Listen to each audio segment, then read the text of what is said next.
역대하 7장. 솔로몬이 기도를 마치자 하늘에서 불이 내려와 제단 위의 번제물과 다른 희생 제물들을 다 살랐고 온 성전에는 주의 영광스러운 광채가 가득 찼다. 주의 성전이 주의 영광스러운 광채로 가득 찼으므로 제사장들도 감히 성전 안으로 들어갈 수 없었다. 온 이스라엘 백성들은 하늘에서 불이 내려오는 것과 온 성전에 주의 영광스러운 광채가 가득 찬 것을 보고는 돌을 얇게 깎아 포장한 광장에 모두 엎드려 절하면서 주께 감사 찬양을 드렸다. 주는 선하시고 그분의 인자하심은 영원하도다. 이에 솔로몬 왕이 온 이스라엘 백성들과 함께 주 앞에 희생 제물을 바쳤다.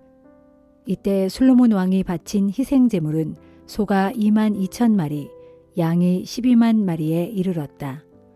이와 같이 솔로몬 왕과 이스라엘 온 백성들은 하나님께 성전을 바치는 성전 봉헌식을 거행했다. 제사장들은 저마다 맡은 일에 따라 제자리에 서서 직무를 수행했고 레위 사람들은 다윗 왕이 예배용으로 만들게 했던 여러 악기들을 들고 늘어서서 다윗이 지은 감사의 노래를 연주하며 주의 사랑은 영원하도다 하고 주를 찬양했다. 그러자 레위 사람들의 맞은편에서 제사장들이 나팔을 일제히 불었고 이스라엘의 온 백성들은 이 광경을 지켜보았다. 그런데 솔로몬이 성전 앞에 만들어 놓은 청동 제단으로는 그토록 많은 번제물과 곡식제물과 기름을 다 늘어놓기가 부족했다. 그래서 솔로몬은 주의 성전 앞들 한가운데를 거룩하게 구별한 후에 거기에서 번제물과 화목제물의 기름을 바쳤다. 그때 솔로몬은 7일 동안 절기를 지켰는데 이 절기에 이스라엘 북쪽 끝에 하맛 어귀에서부터 남쪽 끝에 이집트 시내에 이르기까지 이스라엘 전역에서 많은 사람들이 모여들었다. 그들은 7일 동안 성전 봉헌식을 거행한 다음 이어서 7일 동안 초막절을 지켰다. 그런 다음 8일째 되는 날 다 함께 거룩한 모임을 가졌다. 그 후 솔로몬 왕은 그해 7월 23일에 온 백성을 각자 자기들의 집으로 돌려보냈다. 이스라엘 온 백성은 주께서 다윗과 솔로몬과 주의 백성 이스라엘에게 베풀어 주신 모든 은혜를 생각하며 모두들 기쁨에 넘쳐 각자 자기들의 집으로 돌아갔다. 이렇게 솔로몬 왕은 주의 성전과 자기 왕궁의 건축 공사를 다 마치고 또 주의 성전과 자기 왕궁에 대하여 마음속으로 하고자 했던 모든 것들을 성공적으로 마무리 지었다. 그때 주께서 밤에 솔로몬에게 다시 나타나 말씀하셨다. 내가 네 기도를 들었고 또 이곳을 너희들의 제사를 받을 성전으로 택했다. 만일 내가 하늘문을 닫아 비가 내리지 않게 하거나 메뚜기 떼를 보내어 온 땅을 황폐하게 만들거나 이 백성 가운데 전염병을 보내거든 내 이름으로 불리는 주의 백성 된 너희는 스스로 깊이 반성하고 기도하면서 악한 길에서 떠나 나를 찾아라. 그러면 내가 하늘에서 그 기도를 듣고 너희의 모든 허물과 죄를 용서해 주고 그 땅도 다시 회복시켜 주겠다. 이제부터는 내가 눈을 열고 이곳에서 바쳐지는 기도에 귀를 기울일 것이다. 내가 이미 이 성전을 택하여 거룩하게 구별하였으니 내 이름이 영원히 이곳에 있을 것이고 따라서 내 눈과 내 마음도 항상 여기에 있을 것이다. 너는 네 아버지 다윗을 본받아 내가 명령한 것을 다 행하고 나의 규례와 법도를 지켜라. 그리하면 내가 네 아버지 다윗과 맺은 언약 곧 네 자손 가운데 이스라엘을 다스릴 왕이 대대로 끊어지지 않게 하겠다 하고 약속한 대로 네 나라와 왕위를 굳게 세워줄 것이다. 그러나 만일 네가 내게 등을 돌려 나를 버리고 떠나서 내가 네게 준 규례와 법도를 지키지 않고 다른 이방의 신들을 섬기고 경배하면 내가 너희에게 준 이 땅에서 너희를 뿌리째 뽑아내고 또 너희가 내 이름을 위해 거룩하게 구별한 이 성전도 아낌없이 버릴 것이다. 그러면 너희는 모든 민족들 사이에서 한낱 속담거리와 비웃음거리가 되고 말 것이다. 지금은 이 성전이 아주 귀하게 여겨지지만 그때가 되면 이곳을 지나가는 사람들마다 모두 크게 놀라 이렇게 물을 것이다. 주께서는 어찌하여 이 땅과 이 성전을 이토록 황폐하게 만드셨을까? 그럴 때마다 사람들은 이스라엘 백성이 자기 조상들을 이집트에서 이끌어내신 주 하나님을 저버리고 다른 이방의 신들을 섬기고 숭배했기 때문에 주께서 진노하셔서 이 모든 재앙을 그들에게 내리셨다 하고 대답할 것이다.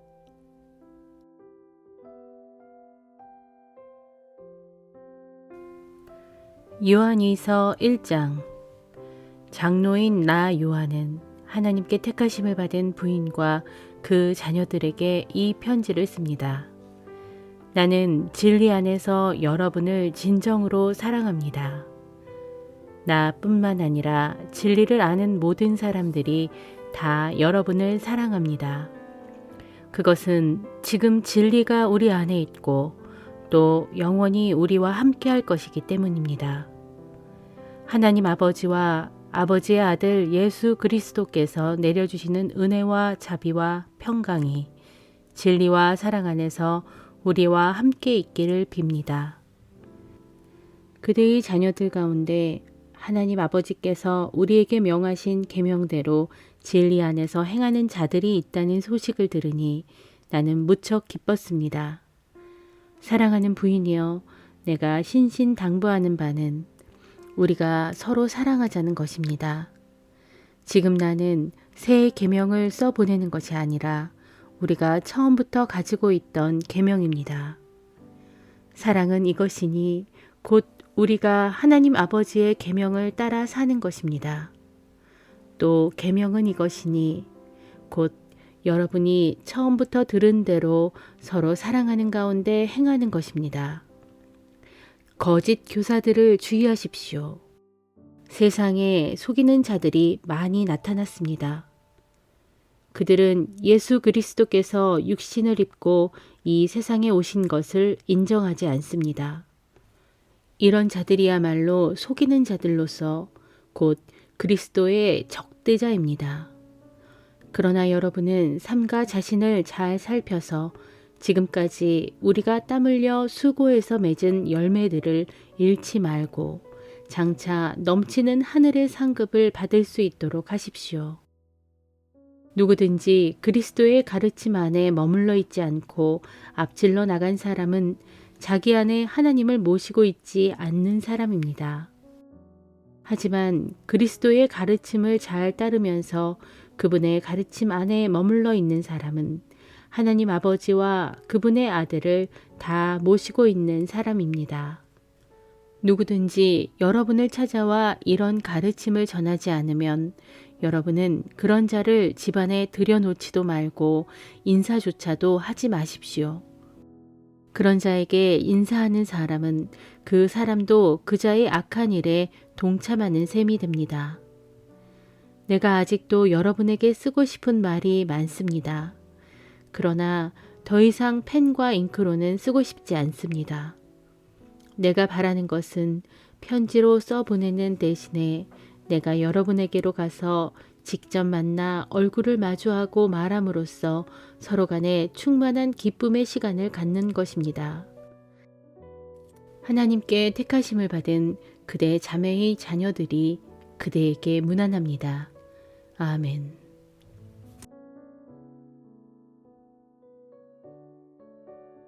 하박국 2장. 그때 내가 스스로 말하기를 이제 내가 초소에 올라가서 서고 망대에 올라가서 서겠다.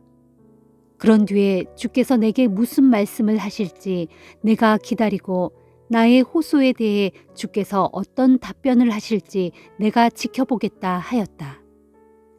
그리하였더니 주께서 내게 대답하셨다.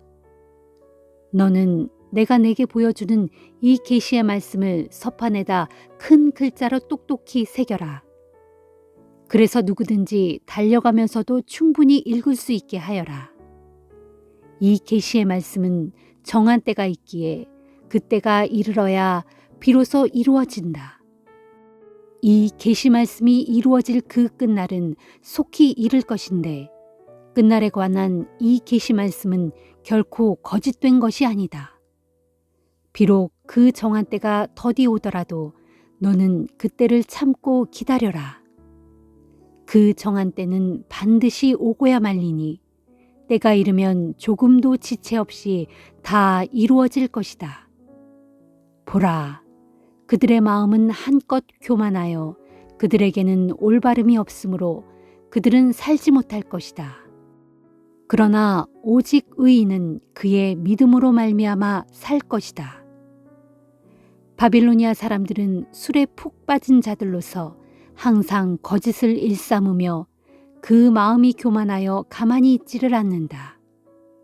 그들은 탐욕에 사로잡혀서 무덤처럼 목구멍을 넓게 벌리고는 무엇이든 닥치는 대로 집어삼키지만 마치 아무리 채워도 채워지지 않는 무덤 같아서 결코 만족할 줄은 모른 채 온 세상 문 나라들을 자기에게로 다 모으고 온 땅의 문 민족들을 모두 자기 것으로 삼으려 한다. 그러므로 온 세상 사람들이 그 정복자를 속담거리로 삼아서 그자의 탐욕을 빗대어 조롱하며 비웃는 노래를 지어 부르지 않겠느냐. 곧 노래 부르기를 남의 것을 끌어모아 자기 창고에 쌓아두는 자야. 내게 재앙이 임할 것이로다. 남의 것을 빼앗아 부유하게 된 자야. 내가 과연 얼마나 오래 갈 것 같으냐. 내게 재산을 빼앗긴 내 모든 빚쟁이들이 갑자기 너를 대적하여 들고 일어나지 않겠느냐. 그들이 죄다 깨어나서 너를 괴롭게 하지 않겠느냐. 그때에는 도리어 내가 그들에게 몽땅 털리지 않겠느냐. 내가 그동안 수많은 나라들과 민족들을 마음껏 약탈하였으니 이제는 그 모든 나라들과 민족들 가운데 살아남은 백성들이 일제히 내게 우르르 달려들어 너를 약탈할 것이로다. 그날에 너는 반드시 약탈당할 것이니 그것은 내가 수많은 사람들의 피를 흘렸고 또 온 세상 문 나라들의 땅과 성읍과 백성들에게 폭력을 휘둘러 그들을 마구 짓밟았기 때문이로다 할 것이다. 화가 있을 것이다. 재앙에서 벗어나려고 높은 곳에다 자기 둥지를 들고는 그 둥지에다 부당하게 취한 이득으로 가득 채우는 자들아. 내가 수많은 민족들을 파멸시킨 것이 결국 내 집에 파멸을 불러들인 셈이 되었고 또 너로 내 영혼에 스스로 죄를 지은 셈이 되었다. 참으로 그러하니 담에서 돌들이 그렇다라고 부르짖고 집에서 들보가 맞다라고 맞장구를 칠 것이다. 화가 있을 것이다. 피로 마을을 건설하고 불의로 성읍을 건축하는 자들아. 이처럼 민족들이 불타버릴 것을 위해 애쓰며 수고하고 나라들이 헛된 일에 힘쓰며 땀 흘리니 이 모두는 전능하신 만군의 주께서 하시는 일이 아니겠느냐. 무릇 때가 이르면 물이 바다를 가득 덮고 있는 것과 같이 주의 영광을 아는 지식이 온 세상을 가득 덮을 날이 올 것이다. 화가 있을 것이다. 자기 이웃에게 강제로 술을 퍼먹여 골아떨어지게 한 뒤 그들의 알몸을 마음껏 농락하는 자들아.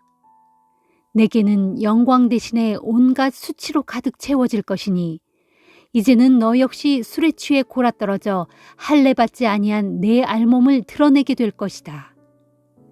주님의 오른손에 들린 진노의 잔이 내게로 건네질 것이니 내 더러운 수치가 내 모든 영광을 전부 덮어버릴 것이다.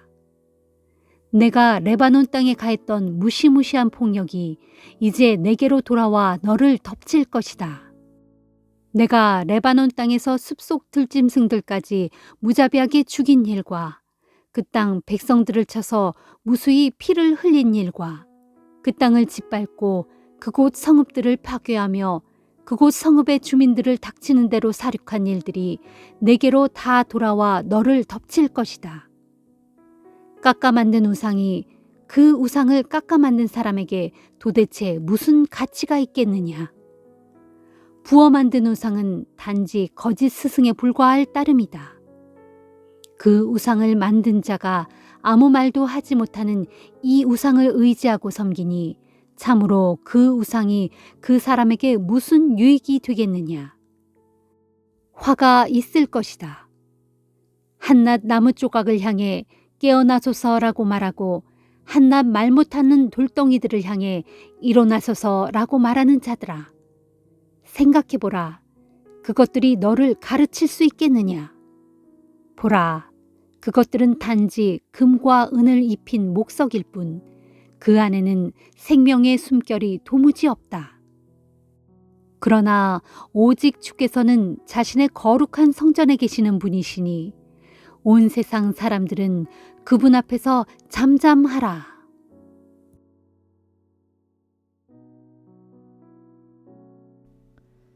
누가복음 21장. 하루는 예수께서 성전에서 부자들이 헌금함에 헌금 넣는 것을 유심히 지켜보고 계셨다. 그때 한 가난한 과부가 와서 렙돈 2잎을 헌금함에 넣는 것을 보셨다. 그러자 예수께서 말씀하셨다. 가난한 이 과부는 다른 누구보다도 더 많은 돈을 넣었다. 다른 사람들은 모두 넉넉한 가운데서 조금 덜어서 헌금을 했을 뿐이지만 이 과부는 극히 어려운 살림을 하면서도 자기가 가지고 있는 생활비 전부를 넣었기 때문이다. 제자들 중 몇몇 사람들이 예루살렘 성전을 보고 감탄하면서 그 성전이 아름다운 돌들과 하나님께 바쳐진 예물들로 화려하게 꾸며졌다는 이야기를 서로 주고받고 있을 때 예수께서 그들에게 말씀하셨다. 너희가 지금 보고 있는 저 성전이 장차 돌 하나도 다른 돌 위에 남아있지 않고 다 무너질 날이 올 것이다. 그러자 제자들이 예수께 물었다. 선생님, 언제 그런 일이 일어나겠습니까? 그런 일이 일어나기 전에 어떤 징조들이 나타나겠습니까? 예수께서 대답하셨다. 너희는 누구에게도 속지 않도록 조심하여라. 많은 사람들이 와서 내가 그리스도다 하고 주장하면서 때가 가까이 왔다 하고 외칠 것이다. 그러나 그들을 믿지도 말고 따르지도 말라.